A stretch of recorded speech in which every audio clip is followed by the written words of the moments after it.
Hola, muy buenas noches. Bienvenidos a la segunda temporada de Clasis, que empezamos hoy en 13 de Televisión. Hace exactamente un año, el inicio de la temporada, elegí para comenzar la película Ciudadano Kane.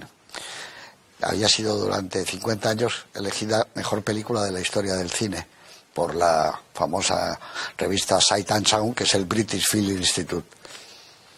La desbancó en el año 12, porque se vota, como saben ustedes, cada 10 años, Vértigo, de Hitchcock. Y creo que es estupendo empezar hoy con la película de Hitchcock, que por lo menos hasta estos días tiene el récord de ser la mejor película de la historia del cine para una serie, más de 100 críticos, especialistas, analistas, historiadores, etcétera.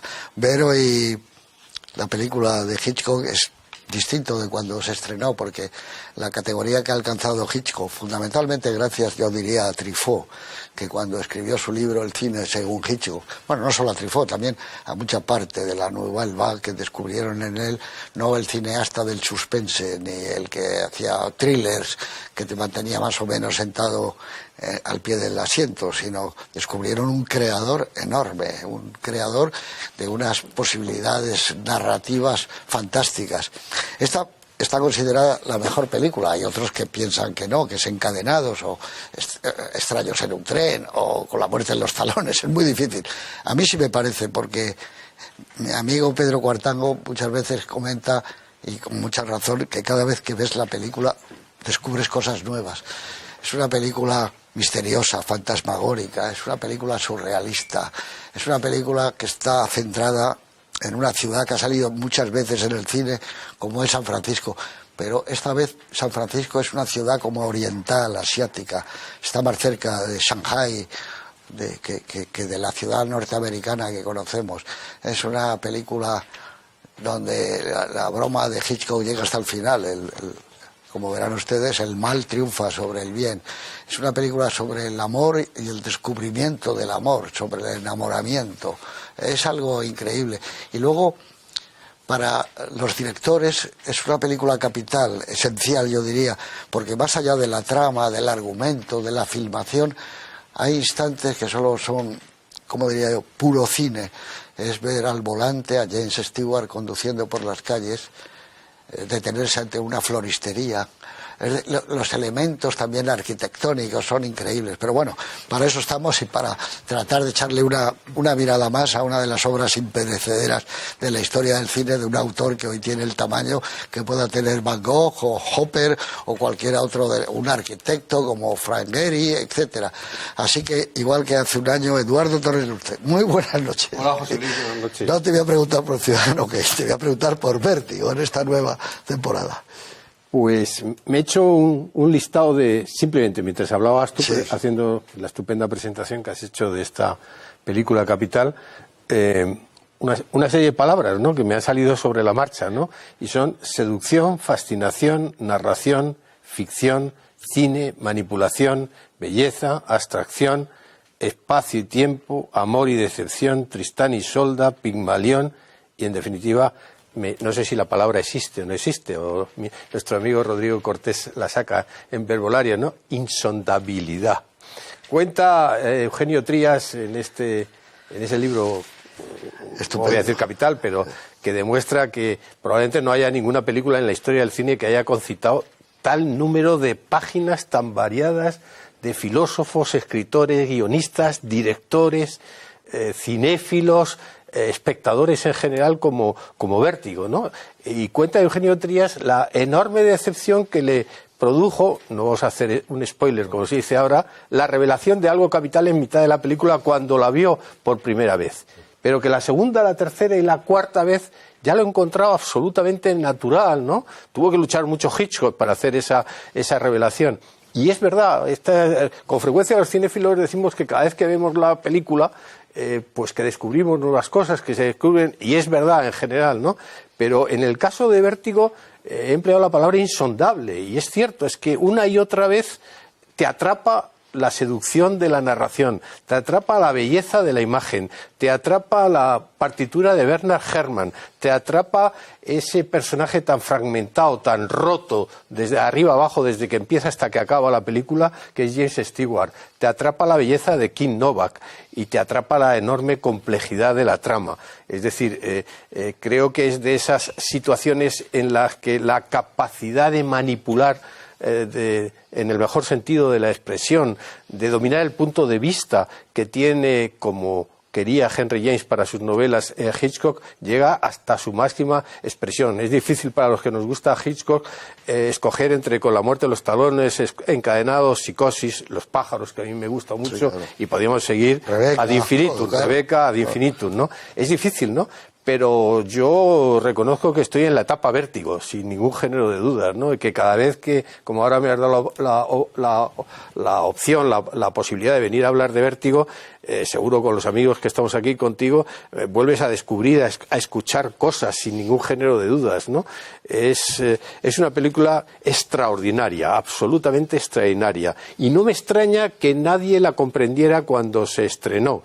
No digamos ya su paso por el Festival de San Sebastián, donde fue ninguneada de una forma lamentable, ¿no? Y en los Oscars. Y en los Oscars. Sencillamente es que no es que avanza 50, 60, 70 años, es que probablemente ha avanzado mucho más hacia el infinito, ¿no? Es de una modernidad tremenda, está toda la abstracción de la pintura, está toda la complejidad de la narrativa moderna, está, como tú dices, ese dominio de la puesta en escena, que no me extraña que a Martin Scorsese, a David Fincher, Wes Anderson, es que casi todos Truffaut. Han venido ahí, Truffaut, todos han sentido esa extraordinaria fascinación que produce esta película, que yo creo que es una película sobre la construcción de un personaje, sobre el amor, sobre el desamor, yo no sé, sobre lo que queramos.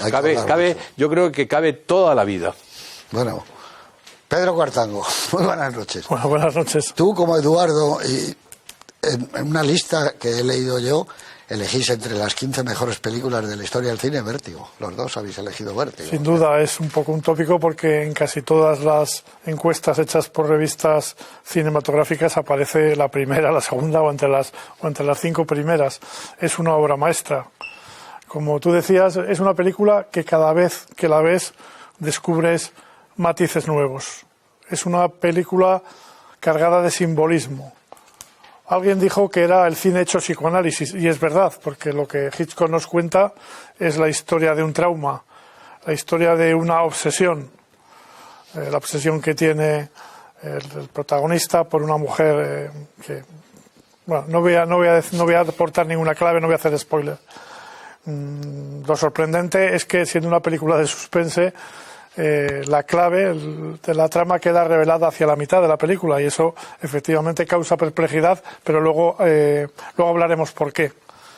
Es una película de cine negro, es un drama psicológico, es una historia de amor por encima de todo, y es el análisis de una paranoia, de una neurosis.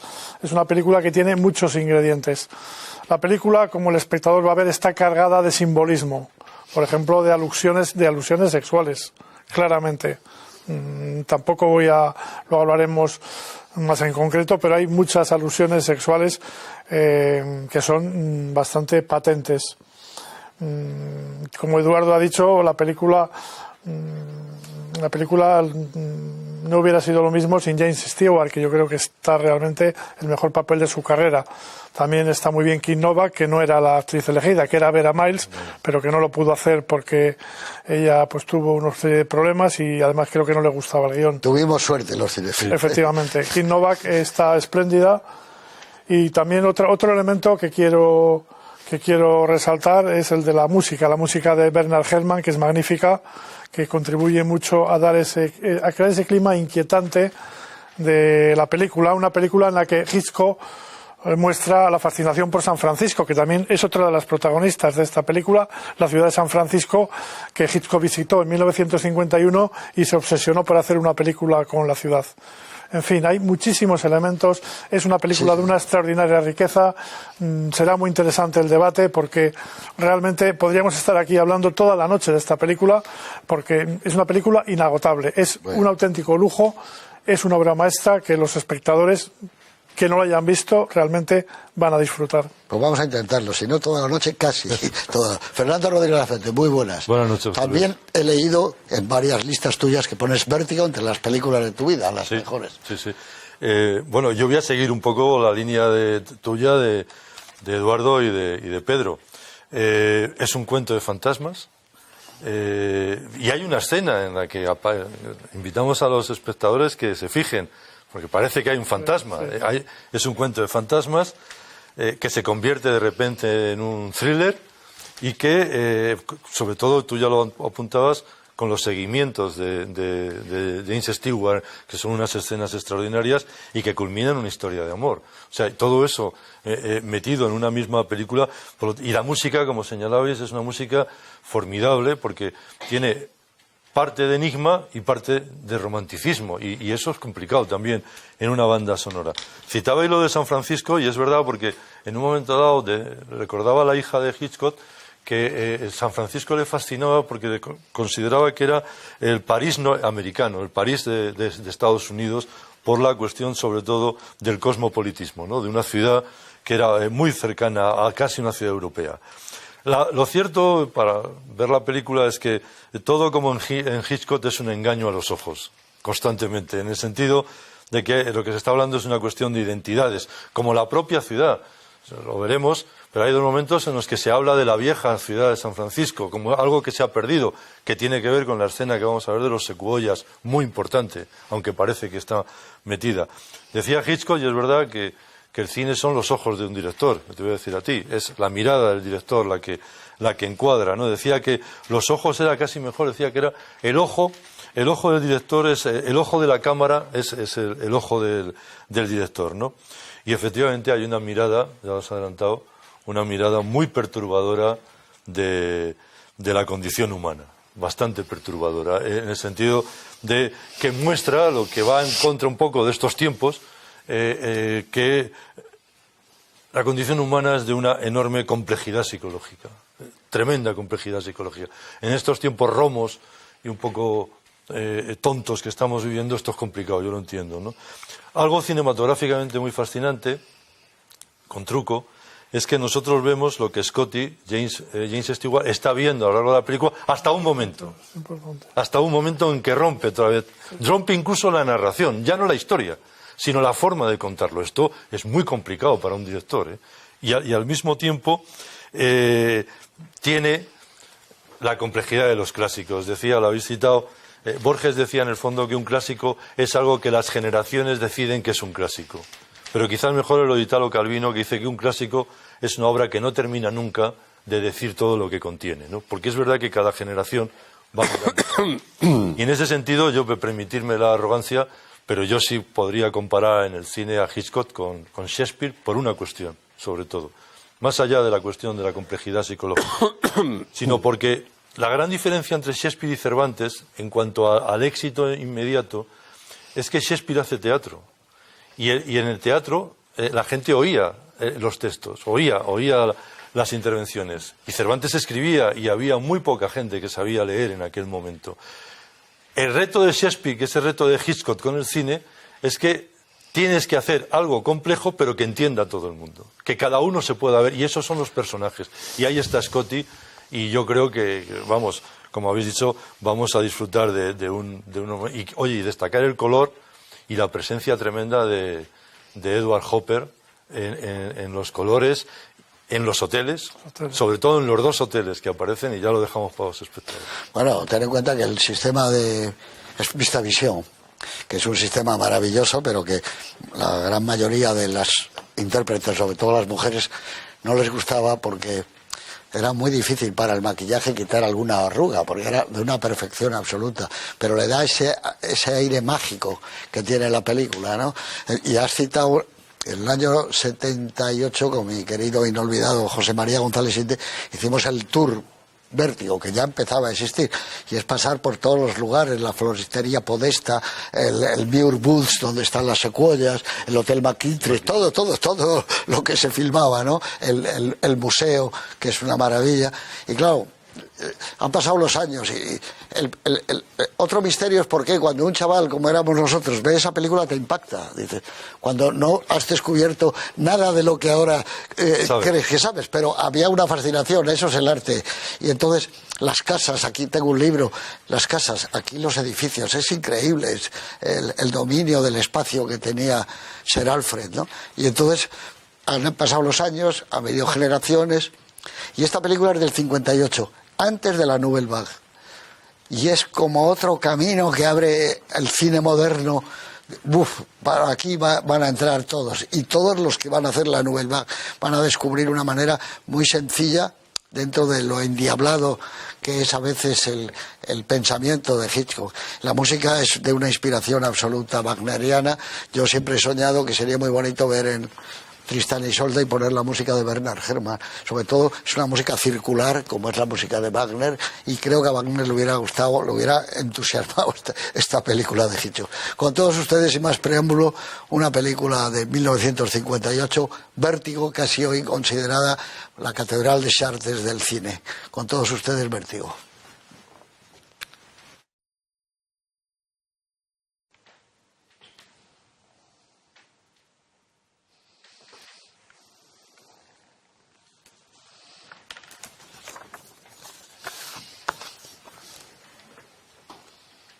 Aquí tengo las notas de más o menos qué ocurría cuando filmaba Sir Alfred Hitchcock esta película, que no olvidemos que, como sabéis vosotros, era un londinense extraño, como fue Chaplin y como fueron varios de los londinenses extraños que ha dado Londres en la literatura y en la música y todo.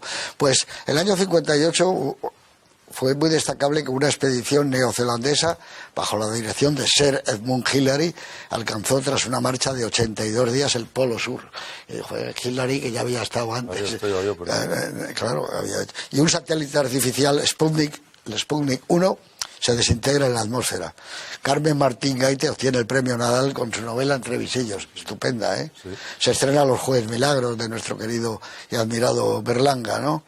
En Marruecos se inicia la conversión de la moneda española en francos marroquíes. 10 francos equivalen a una peseta, ¿no? En España se constituyen los economatos laborales con carácter obligatorio en las empresas de más de 500 trabajadores. Bueno, fallece Michael Todd, el productor cinematográfico norteamericano, creó el Todago, es una de las cosas, hizo la vuelta al mundo en 80 días, era un buen tipo, ¿no? Y poco más, bueno. Fallece Juan Ramón Jiménez, poeta español, premio Nobel de Literatura en 1956 y uno de los más grandes poetas, por lo menos para mí, que yo he podido tener la ocasión de leer, algo increíble. Esto os va a gustar a los tres. El Real Madrid gana la Liga Española y después la Copa de Europa. Menudo año de doblete. La gana en el estadio Heysel de Bruselas, gracias a su victoria por 3-2 al Milán en la prórroga, y la imagen del Atomium, ¿verdad? Eso será imperecedero, ese momento que está el Atomium detrás y los... Tu amigo Enrique Herreros tiene una buena anécdota de ese partido, sí, porque el árbitro pitó y pensaron que era el final y saltaron al campo y es muy conmovedor ver que se habían llevado una sábana del hotel donde habían dormido y en la sábana habían puesto a la Madrid y era la única pancarta. Fíjate, comparado con hoy, la única una sábana del hotel de Bruselas. Sí, sí.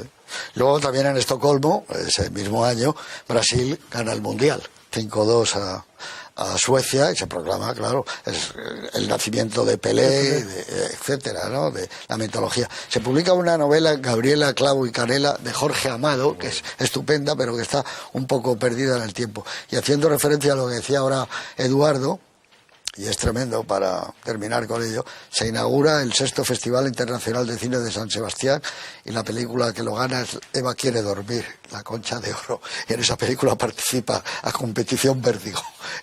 Es como un poquito difícil de creer, ¿eh? Pero bueno, digamos que también los Oscar pasó sin pena ni gloria a esta película, nadie le hizo... Es la deriva de los festivales, con todo el respeto, que ellos no buscan, piensan siempre que hay ciertas películas que tienen hecha ya la carrera comercial y que los festivales están para descubrir películas, pero yo creo que era para descubrir Vértigo, precisamente ese año, no ya en San Sebastián, que tuvo muy buen ojo, no sé si sería Charry, entonces el que llevaba el festival, ¿no? Oye, llevó a Hitchcock. No lo sé, llevó a Hitchcock, ¿no? Con su sino mujer. que tuvo el buen ojo de llevar, aunque no tuviera éxito la película. Yo creo que los festivales deberían de replantearse el hecho de buscar no solamente películas extraordinarias en cinematografías no muy conocidas, pero también intentar dar salida a aquellas obras maestras indiscutibles. O sea, es que ves los galardones últimos de Cannes y dices, bueno, nadie se acuerda al año siguiente de quién ha ganado Cannes, que es el festival de los festivales,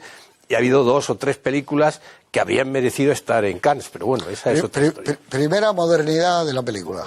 Títulos, pretítulos. Títulos de crédito. No, antes, un policía persigue a un delincuente, a un ladrón, y entonces va detrás de él nuestro querido protagonista. Tiene vértigo, es terrible, el policía le ayuda, pero él no puede ayudar al policía que cae. Empieza la película. Eso se ha visto luego después, muy poco después ya, James Bond. Empieza con una secuencia pretítulos y luego ya empieza la película. Aquí ya nos adentramos en un tipo que tiene un problema muy grave, que tiene vértigo, le ha impedido trabajar, tiene una exnovia, que es curioso eso también, para las relaciones del triángulo ese, una exnovia que sabe que nunca va a poder volver a vivir con él. Hay una escena cortada al final de la película, que luego se ha dado en edición, que él entra en casa de ella, pues tiene llave, o sea que eso no tiene nada que ver. Y a partir del encargo que le ofrecen como detective privado, un compañero suyo de colegio, que le cuenta la historia, que tiene una mujer, que padece, etcétera, etcétera, todos lo han visto, se inicia una especie de romance fantástico que a mí es como que me hipnotiza siempre. Es él en silencio, una ciudad muy silenciosa, es en esta ocasión San Francisco, muy casi estamos en no suena prácticamente la ciudad, pero cuando él de repente entra en aquel callejón y ve que ella está comprando flores, es un momento maravilloso, eso es el cine, y luego ella vuelve, ya su traje de chaqueta gris, como es el vestuario de la película, y luego poco a poco, eso que os decía yo antes, son las manos de él conduciendo, no hay nada más, el tipo que conduce, y luego ella y el museo, que es eso, Hopper, que lo decía también Pedro, eso es una maravilla. Y él ¿de quién se está enamorando? De la mujer de su amigo, que piensa, esa mujer que es otra, que tiene un antecedente, Carlota Valdés, bueno, segunda mujer, luego aparecerá una tercera. Y cómo esa cosa que explicaba muy bien Ortega y Gasset, cómo es el enamoramiento, cómo caes en una especie de volcán y ya no se puede parar, ya estás metido cada vez más. Eso está contado como pocas veces se ha contado en el cine. Y además sin palabras, casi. Y además sin palabras, que era lo que hablaba un poco del cine puro. Que era que, sabes que se ha contado muchas veces que el cine en el fondo en un momento dado termina cuando termina de ser solo imagen, porque ya hay una especie de contaminación con las palabras, pero esa conjugación de palabras e imágenes que hace Hitchcock es que es lo que le lleva a hacer una obra maestra. Bueno, que chico ha hecho cine mudo, como los otros maestros, claro. Es que esta es una película llena de referencias de cine mudo. Claro. Es decir, y de cine mudo no solamente porque no hablen, evidentemente, ¿no? Sino por la estructura de la planificación. Que no hace falta las palabras. Es decir, y luego fundamentalmente por el juego de miradas, algo que descubre Griffith desde el primer momento, ¿no? Es decir, se construye. Y luego hay 2 influencias en Hitchcock que están presentes en esta película y que son muy antiguas, ¿no? La primera es la del cine mudo, la segunda es el expresionismo que él va reciclando con mezclas de surrealismo, freudianismo y de todo tipo, ¿no? Pero que está ahí presente, y luego es el montaje, es una película llena de montaje. No me extrañaría que en una escuela de cine a los estudiantes se la ofrecieran. ¿Y por qué? No solamente para las secuencias de acción, no solamente por el desglose de las secuencias, sino porque está jugando siempre con las miradas. Lo que ve James Stewart, lo que vemos nosotros, lo que ven los personajes, y esa estructura de miradas para el montaje, lo que significa es que, tú lo sabes mejor que nadie, ¿para qué te vamos a contar? Es que tú tienes que tener no solamente por los storyboards, tienes que tener en la cabeza toda la estructura visual de quién miras, cuándo miras, y luego, por supuesto, la dosificación de los planos. Y hay una segunda idea que yo quiero echar encima de la mesa, y es que esta es una película sobre una conspiración, una doble conspiración. La primera conspiración es la de Gavin Elster, que crea toda una estructura de representación, de ficción, un relato alrededor de una mujer que existe pero que no existe, con una actriz que está actuando en ese sentido, que es el personaje de Kim Novak, Judy transformada en Madeleine, de la que se enamora, como tú dices, es decir, se enamora de la inexistencia. Ahí entraríamos en Stendhal, en Ortega y Gasset, el fondo de esto. Esa conspiración de Elster, que cuenta con el vértigo del personaje y que va a resultar absolutamente fascinado a esto, introduce un segundo elemento que quiero echar encima de la mesa para más adelante. ¿Cuándo se enamora Judy de James Stewart, como confiesa a partir de la segunda estructura de la película? Es decir, ¿cuándo la conspiración de Elster empieza a fracasar? Pero es que hay una segunda conspiración, que es la que Hitchcock utiliza en las estrategias de cara al espectador. Es decir, si se decepciona James Stewart, el espectador también se decepciona cuando llega en un momento. Y hay víctimas continuas de esas dos conspiraciones. Yo creo que ella se enamora de él cuando se sale del guión, cuando se tira a la bahía de San Francisco. En el momento dice... en la secuencia del apartamento. Y luego ya porque ahí aparece la intimidad del hombre, ahí la ha desnudado. La carnalidad. Ella le ha desnudado. Y ella es consciente. Y se está haciendo... Ella se mira. Que está durmiendo. Claro. Ella ha visto como metódica y lentamente le ha quitado la ropa interior, la ropa la ha colgado en las cuerdas. Y ella, para mí, se hace la dormida. Luego hay un momento de la mayor belleza de la película, cuando sale ya con la bata de él, con los pechos rojos, la chimenea. Bueno, eso ya, ahí ya está súper enamorada. Eso ya está. Ahí aparece Buñuel, ¿eh? Claro. Sí, ahí aparece Buñuel. Las relaciones con Buñuel. Eso es el fetichismo. Bueno, ya sabes que le dijo en la famosa comida de Hollywood, hay un momento en el que Hitchcock le dice a Buñuel, ya ha rodado Tristana, y le dice esa pierna, como diciendo, joder, yo, ¿sabes? Que después Hitchcock lo va a utilizar de mala manera, si me permitís, porque a Hitchcock le hizo mucho daño la censura, y perdón por la impertinencia, porque en Frenesí se deja llevar ya por no tiene ciertos límites como aquí, de contar la historia, pero de dejarla ahí, y recordar la pierna de Frenesí, que es un homenaje a Buñuel. Sí. La pierna va saliendo y entrando del camión con un cierto humor negrísimo, por otra parte, pero es cierto. Y toda la escena también, habéis citado algo fascinante. Me parece que la señora se llamaba Edith Heath, que es la que diseña los trajes. Los trajes, es Hitchcock. Ya, lo dice ella, por eso te voy a contar, es Hitchcock. Pero hombre, es una genia. ¿Sabes en qué? Que forma parte del fetichismo de Hitchcock, de Pigmalión de ¿sabes lo que le dice ella? Dice, hombre, mire, es que los trajes grises no van bien con las rubias. Dice, da igual. Y fíjate, es que acierta. Todo lo que estáis hablando remite a la relación de Hitchcock con las mujeres. Claro. Es evidente que lo que ve Scotty de Madeleine es lo que ve Hitchcock de las mujeres. Esa fascinación por un cierto tipo de mujer, por las mujeres rubias. No, y desnudarlas. Y además, efectivamente, como habéis dicho muy bien, Madeleine es perfectamente consciente de que la ha desnudado, y además hay un momento que la cámara lo refleja de una manera muy sutil.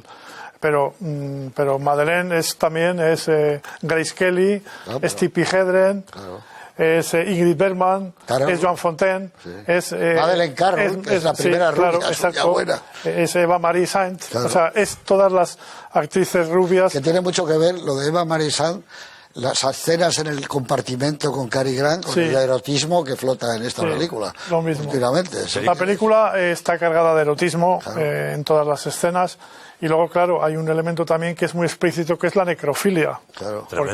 Porque es evidente que Scotty quiere acostarse con una muerta, con una mujer que está muerta, a la que quiere incluso reconstruir físicamente. Y que resucita. Y que la resucita, porque la hace en la peina con el moño que ella tenía. Todo. Hace lo mismo que hace Hitchcock en la preparación Exacto, de la película. muy bien visto, Claro, efectivamente. O sea, que fabrica un estereotipo que es la mujer que él piensa que ha muerto, ¿no? Claro, y en él ese quiere momento revivir. que es equivalente a Tristán y Isolda, donde él está esperando y ya sale Madeleine del baño con una especie de vapor de amor. Fantasma, como ha dicho Fernando. Esa la cosa fantasma, y aparece ella y la cámara empieza a girar y los decorados van cambiándose, ya la vida ya no tiene sentido ninguno, ya no sabes dónde estás. Ese momento con la luz verde del neón es algo increíble. Es el momento en que se transmuta Madeleine en Judy.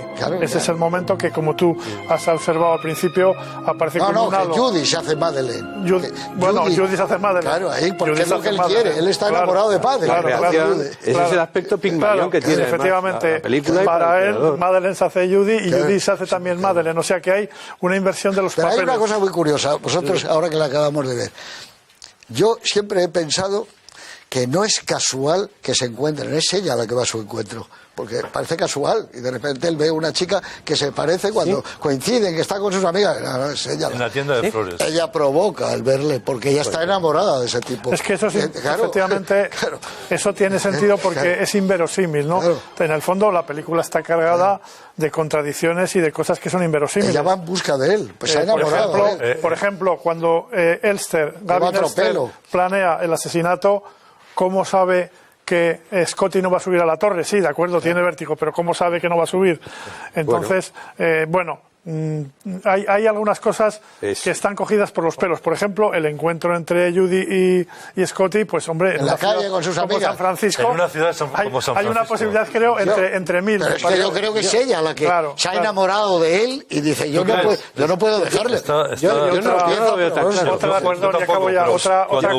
Yo creo que hay una cosa que es el azar también. Y no olvidemos que él, cuando sale de la recuperación psiquiátrica, ese aspecto que le encanta a Hitchcock de los sueños, del aspecto psiquiátrico, etc. Y la terapia de Mozart. Está todo relacionado con las películas. Ahí aparece Recuerda, pero la forma de estar y observar la realidad está en La ventana indiscreta, y para qué vamos a seguir más adelante. Esas dos. El comienzo de San Francisco está en los pájaros. Esta es una película de Max Boyer, que todavía es la otra. Pero es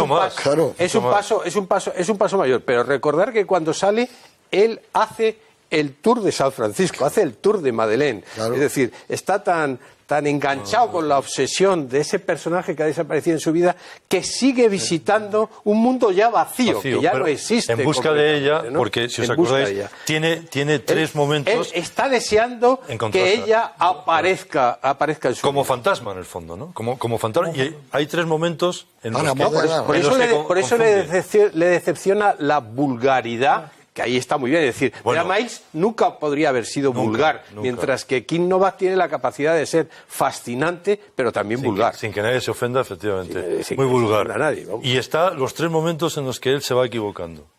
En el coche, cuando sale una señora y rubia y va hacia el coche y es una señora mayor que a quien le han comprado el coche.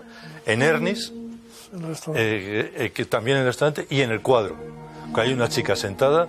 Y en las tres va confundiéndola. O Hitchcock juega con lo que pasa muchas veces en la vida, que crees ver lo que no hay, por los deseos. La presentación de ella es de espaldas, en Ernie, en el restaurante. Y tiene la sensación de que además de la cámara, cuando él la está mirando, que va de verde, porque es el color que ha elegido Hitchcock para casi todo lo bueno, yo tengo la sensación de que huele ella, que hay un perfume de flores extrañas, pero cuando ella pasa y se va hacia la mesa es como si hubiera dejado un perfume. Es algo, es algo tremendo. Y cuando él la transforma de tal punto que era una chica vulgar, una oficinista, no se sabe quién es, que la ha contratado el otro para que haga de su mujer, poco a poco la va transformando. Los zapatos, la manera de peinarse, el moño, la ropa interior, le compra todo. Y por eso cuando ya sale del baño, él ve Madeleine, y la otra no le queda más remedio que decir, si quieres hasta tienes que ser Madeleine, ya no eres Judy. Eso es una tragedia. Cuando vuelve a ser Madeleine es el momento de ese beso,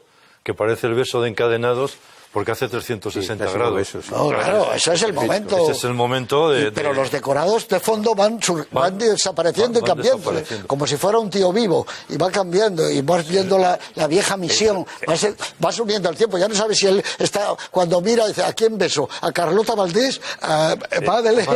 Hay un momento, eso él Eso es ya no puro sabe. expresionismo Total. desarrollado al máximo. Ahora, lo que Al decía máximo. Pedro, que a mí también me ha pasado, y es un poco como esa visión del niño que no intento no dejar de ser.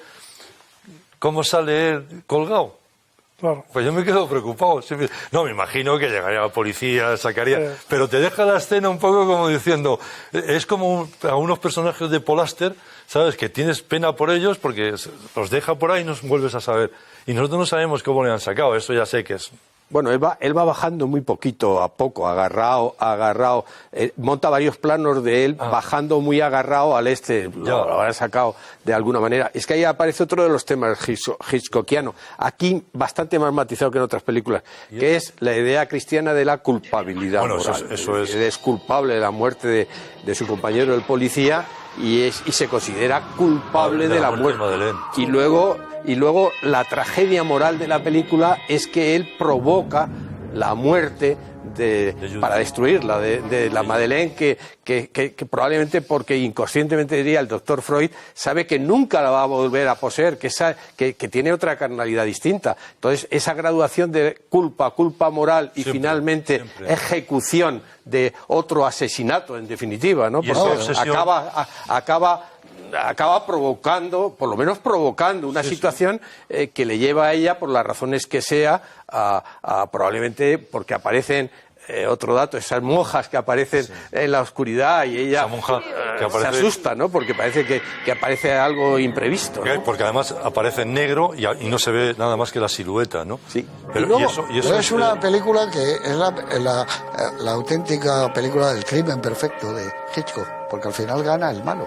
Sí. Al final muere Judy, muere Madeleine, se queda con el dinero de su mujer y todo. Pasta, sí. Por eso él, cuando lo dijeron hay que cambiar la película, él dijo no, y rodó un plano obligado, que es funde en negro, de lo que hemos visto, que es el final de la película, y él entra en el apartamento de su exnovia, de Bárbara Belguédez, tiene llave, la sigue viendo, y entonces entra allí, ella está escuchando la radio y por la radio está diciendo que ha sido detenido fulanito de tal por el crimen de su padre, no sé qué, y se queda mirando él el anochecer de San Francisco y ahí acaba. La película el malo tiene su castigo, pero Hitchcock no quiso. Hizo muy bien. Algunos extras pero es muy ambigua moralmente la película. Claro. Antes hablábamos del libro de Trías que traéis, Sí, Vértigo y Pasión, un libro que es un libro muy bueno. Hemos traído todo. Claro, yo recomendaría la lectura, pero simplificando un poco, porque esto nos llevaría mucho tiempo, lo que Trías apunta es que existe un abismo, una fractura en la naturaleza humana. Existen unos límites. Y en esta película James Stewart toma conciencia de los límites, de su propia neurosis, de su frustración. Y dice Trías algo así como que es en ese momento cuando él se constituye como sujeto, ¿no? O sea, es en ese momento de frustración, de un amor imposible, del dolor de la pérdida, cuando él toma conciencia de lo que es él y de sus verdaderos deseos. O sea que es una película con una gran carga filosófica y en toda la película está muy clara la contraposición entre el amor y la muerte, ¿no? El amor lleva a la muerte y la muerte es un acto de amor. O sea, que es otro tema también recurrente en el psicoanálisis. Es una película cargada de significados, pero como habéis dicho, muy ambigua moralmente. No hay una frontera entre el bien y el mal. Y tiene mucho que ver. Eso siempre Hitchcock. Tiene mucho que ver con Laura. Notable. Que es otro fantasma que creen que está muerto y que de repente aparece cuando entra. Imagínate, esto es lo mismo. Con Jenny. También con Jenny. Tiene mucho que ver con este tipo de películas fantasmagóricas. Él quiso siempre rodar una novela de James Barrie que era la mujer que va con la familia y desaparece y vuelve al cabo del tiempo y no saben si es alguien real o no es real. Y no supo nunca resolver esos problemas, pero le fascinaba esa historia. Y se tiene la sensación de que él ve siempre a Madeleine como si fuera desnuda. Para él va desnuda. Es como una estatua que ha cobrado vida como una estatua Afrodita que por ahí va vestida naturalmente con un traje de chaqueta, pero como si la viéramos desnuda. Es una estatua que está, y esa frialdad que tienen las estatuas es la que ella transmite por fuera, pero por dentro no. Por eso es fantástica ese momento que ella se tira. Y para ahí me parece que ahí la película pega un giro tremendo. Ella dice, ya no quiero engañarle más, yo no le puedo contar, es que yo me tiro. Y a ver qué pasa. Igual él se tira y me salva. Y él se tira, claro. A mí me gustaría destacar tres secuencias brevemente. La primera es, desde mi punto de vista, cuando él, después de lo de Ernest, queda impactado por la belleza de ella. Y es cuando se abre la puerta y la ve en la floristería. Está en verde, monta la secuencia sí, en verde. Y es una situación que nosotros la estamos viendo desde el punto de vista de Scotty, de James Stewart, ¿no? Y la ves ahí y dices, esto no es real, esto no puede ser real, ¿no? El segundo es, y tú lo has dicho en la presentación, querido Fernando, lo de las secuoyas, que me parece una secuencia más grande de la historia del cine, porque está el espacio, está el tiempo, está la escenografía, está ese momento mágico en que dice, yo nací aquí y yo voy a morir aquí. Está ese momento mágico que desaparece de fantasmas, parece que ha desaparecido en ese contexto, y eso pasa unido inmediatamente a una secuencia hiperromántica siglo XIX de Jane Austen, que es Al borde del mar, con esa idea de desesperación completamente. Entra la música de Herman, vemos, a él no le importa meter el oleaje rompiendo de la pasión, etcétera. Es decir, esa capacidad de fundir, pasar de una secuencia cine negro, de hadas, por decirlo, eso es un a la momento negro. carnalidad del romanticismo, ¿no? Es cine negro, es cine negro en ese momento, ¿no? Que decíais de la culpabilidad. Pero fíjate tú, cuando él está mirando qué va a hacer ella y entra en la floristería podesta esta, joder, hay un misterio. Dice, pero si no es nada, es una señora comprando flores. Está filmado de tal manera, hay como un silencio, y él se mete en la puerta de atrás y dice, pero está haciendo unas cosas normales ella, pero no nos parecen normales, es increíble. Darle sentido a yo tengo una experiencia que la tiene también, bueno, iba a decir que la tiene mi querido Miguel María, no, porque él habla inglés desde niño y lo entiende. Hubo un pase en la Semana de Cine en Color de Barcelona, que estaba Jiménez Rico, García Márquez, Miguel Marías, bueno, unos cuantos, y la película fue en versión original sin subtítulos.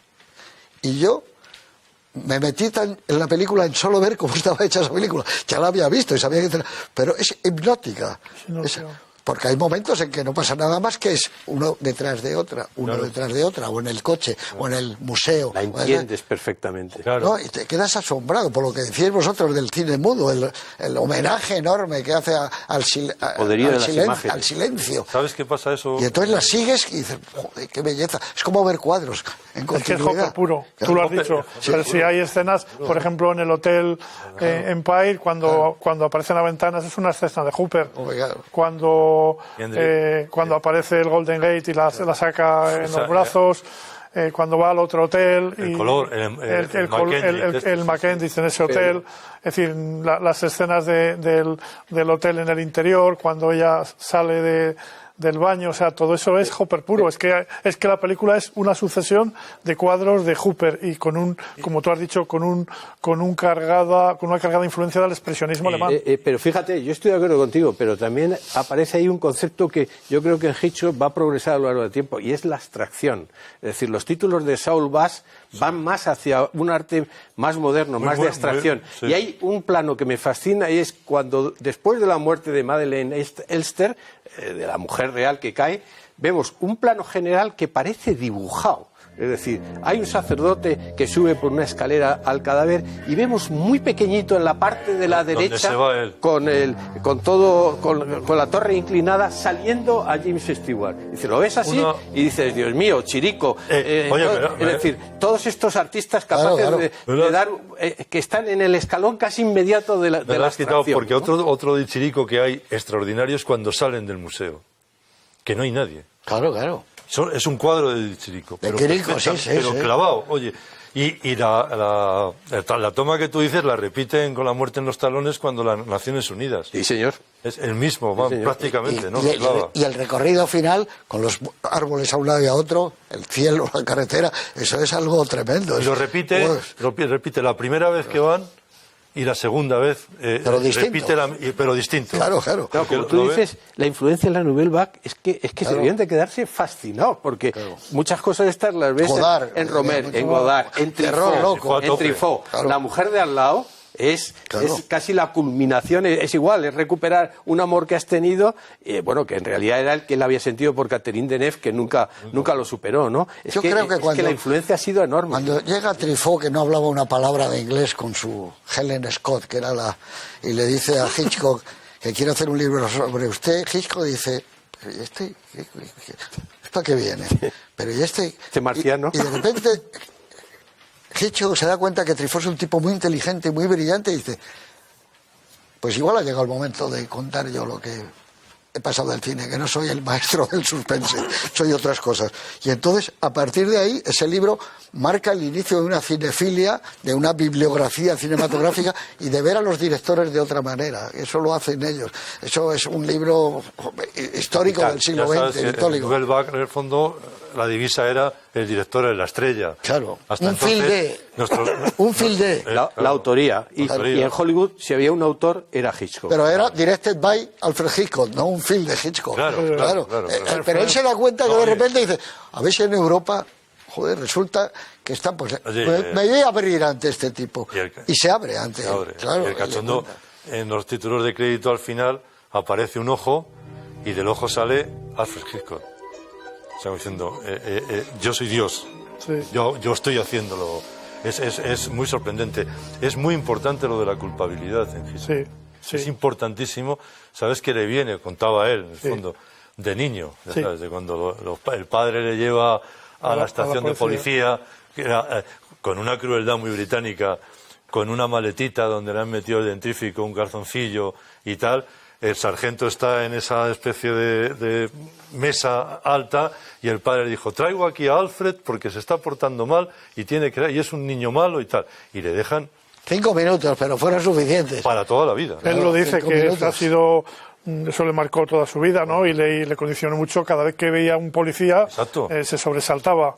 Y- Por cierto, él aparece un momento al principio de la película. Sí, en un cameo. claro. Y cuando Digo, va a las oficinas sí, de Exacto. lo digo porque a lo mejor algún espectador no se ha dado cuenta. Pero efectivamente, volviendo al tema de la Nouvelle Vague, es muy evidente la influencia de Truffaut en Chabrol, por ejemplo. Muchísimo. Que yo creo que es el que más cercano. el que más cercano está. Aunque era lo contrario en Romer. Y en Romer yo no lo veo, fíjate, ahora yo creo que también en Godard, en algunas películas, Sí. Conoce Godard muchísimo. por ejemplo Comienza. en Bande Apart, incluso Bande Apart. al final de la escapada, que está hecha un año después Y de en Pierrot Vértigo, Le Fou. y en Pierrot Le Fou, y también en Truffaut, ¿no? que le Entonces se consideraba nota un más maestro. al Godard en color. Se ¿Por qué nota dices más. tú, Eduardo, que en Romer? Pues porque yo creo que en Romer está una parte de Hitchcock, en la capacidad, sobre todo en la Moral. puesta en escena. La- Primero, la- contar las historias moralmente, desde el punto de vista. En segundo lugar, porque él siempre tiene una ambigüedad hacia los personajes. Pero luego, sobre todo, porque mantiene siempre un suspense que en Romer es como más literario, de alguna forma. Cuando ves, sobre todo, las películas como Manu y Chemo, por ejemplo, de la primera etapa de los cuentos, Sí. de los cuentos morales, Les tú ves contemporáneo. ahí esa misma estructura de miradas, lo que ves y lo que no ves, los secretos. Por ejemplo, en Manu y Chemo hay un secreto que solo descubrimos en la secuencia final cuando ellos van camino de Sí. la playa. O sea que yo creo que hay más influencias. En Truffaut es mucho más evidente, en Godard también, en Rivetto, en Chabrol, evidente sin ningún género de duda. Chabrol y Romer escribieron el primer libro sobre Hitchcock. Y yo Que se cayeron a una fuente. aprovecho y se rió sí. Hitchcock. Sí, Como si no se hubieran mojado. Miró. Dice, cada vez que me tomo una bebida con unos cubitos agitando, me acuerdo de ustedes, Chabrol, caídos en el estanque de los estudios de Granville. No, yo quiero decirte, porque a ti te gusta también, que yo también veo pictóricamente aquí la influencia de Dalí. Y no solamente Hombre, porque ya, a él le claro, gustaba por los mucho sueños. la película, recordar la navaja en el ojo, sí. que está en los títulos de Bass, ¿no? Sino porque él la utilizó también en Recuerda, la secuencia. Está muy presente ese mundo que a él le impresionó mucho, del surrealismo, todo lo que había ahí de Y surrealismo. la plástica de los colores. La plástica de los Sí, tiene- colores, sí, ¿no? sí. Bueno, es el mundo de Freud, evidentemente, del psicoanálisis, ¿no? Porque esta Claro. es una película que haría las delicias de cualquier psicoanalista. Fíjate. Todas las categorías del psicoanálisis, por ejemplo, la transferencia, el mecanismo, la libido, el super-yo. Es un manual de psicoanálisis. Podemos analizar esas categorías, cómo se aplican a la película, pero realmente parece que Freud... que Hitchcock había leído a Freud antes de realizar esta película. Pero tú has citado a James Stewart. Este James Stewart no tiene nada que ver con el de Capra. No. Con el hombre divertido, familiar, que es el tipo que cae bien, siempre una sonrisa. Ya es el tipo de Anthony Mann, el tipo ya más amargado, ¿verdad? Es que dicen que cambió después de la Segunda Guerra Mundial, porque claro, bombardeando ciudades en Europa, no puede regresar a casa y sentir... Y está, como tú dices, ya crispado. En la mayor parte de las películas está crispado. Menos en La ventana indiscreta. Pero estoy de acuerdo con Pedro. Yo creo que es su mejor pasivo, trabajo. ¿no? Sí. Es un trabajo excepcional, porque pasa por su mirada. Todo lo que estamos charlando lo está dando él con su mirada. Y luego que es muy difícil que diga, ¿y ahora qué hago? Dice, nada más te acercas, miras, la ves a ella que está sentada viendo el cuadro de Carlota, te retiras. Y aquí, pues pasas esto, conduces el coche, está sin pasarse un milímetro nunca, ¿eh? Pero vas viendo cómo primero le va cautivando eso que está haciendo como detective, después empieza a fascinarse. Le intriga. Y luego se va enamorando de una manera muy elegante todo, porque la película es elegante, o sea que... Sofisticada. Sí, pues. Es que no, o sea, realmente a mí me sorprende la elección de James Stewart, porque yo hubiera pensado para este papel, por ejemplo, en Glenn Ford, en Gregory Peck, o sea, en principio James Stewart, que se asocia a las películas de Capra, o sea, claro, a la buena persona, de sentimientos ingenuos, a las historias de Filadelfia, a las historias de Filadelfia, comedia, y en cambio comedia. Aquí hace un papel, como hemos dicho todos, absolutamente ambiguo y turbio moralmente. Pero tiene un aspecto de neurosis, James Stewart, después de la guerra, en los personajes que ya parecen en Qué bello es vivir, también, Cuando está también, la parte ¿no? aquella de locura, claro, va por las calles de Potterville. Y yo creo que le va bien al personaje, porque esos actores formidables que has dicho tú, ninguno tiene el fondo oscuro que tiene James Stewart. Y este es un personaje muy oscuro, muy oscuro. Es decir, hay un momento que a lo mejor es un diálogo que le ha dicho Esther, pero cuando está en el apartamento, esa secuencia que te gusta a ti tanto, le dice, pero usted vive aquí solo.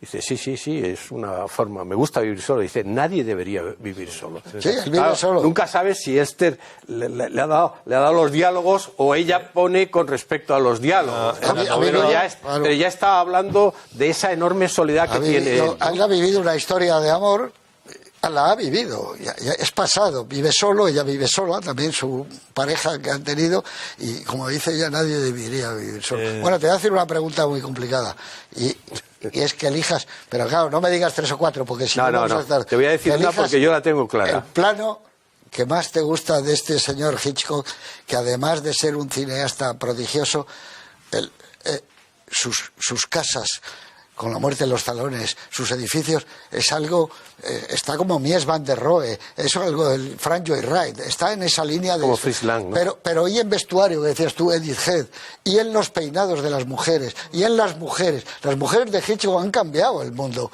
igual que las de Hawks, son distintas, daban un paso adelante. Bueno, yo me enrollo, dime un plano que te guste. El que más. Fíjate, sí. Hemos sacado ya aquí prácticamente, hemos destripado toda la película, Pedro, seguro que salimos aquí diciendo, cachis en la mar, se me ha olvidado a mí esto, podía haber hablado de esto y tal. No, yo lo tengo claro. Para mí no la secuencia capital, pero la que me fascina, si yo fuera profesor en una escuela de cine, la pondría siempre, es la de Ernest.